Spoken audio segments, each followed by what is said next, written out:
Білезіктің артқы аймағы. Жалпы ең бірінші мінекей білезік сүйектеріне тоқталайық. Мынау бізде писифомес бұршақ тәрізді. Т деп тұрған тригуэтрум ол үш қырлы.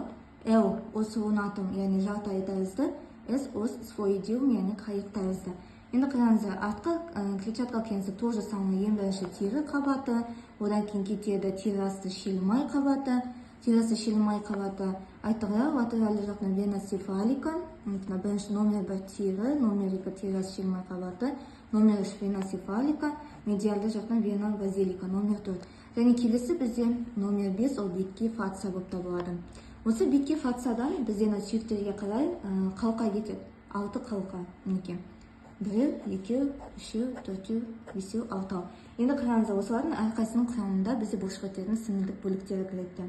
Бірінші канал, немесе бұны осы қалқан арасында құралған құрылымды біз канал деп атаймыз. Бірінші каналға кіретін номер 6, ол бізден жаңағы мускулус экстенсор полисис бревис пен мускулус абдуктор полисис лонгустың жаңағы сіңірлері кіреді. Яғни мінекей бас бармақтың қысқа жазғышы және бас бармақта жаңа әкетуші ұзын жазғыш кіреді. Ал номер 2 каналға кіретін ол бізде сіңір.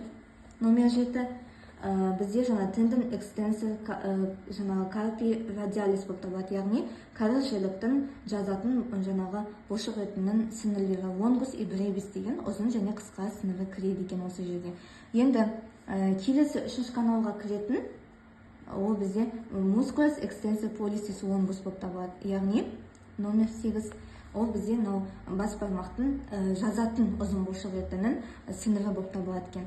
Енді номер 9 ол мускулус экстенсор жаңа дигиторумның сіңірі, яғни саусақтардың жазғыш бұлшық етінің сіңірі.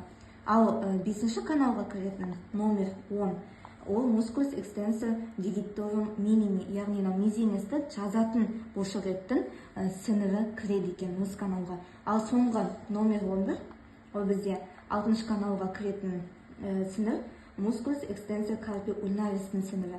Яғни шынтақ бізде бар, шынтақтың білезіктік жазғыш бұлшық етінің сіңірі кіреді екен. Жалпы достар, артқы аймақ бойынша негізгі ақпарат осы.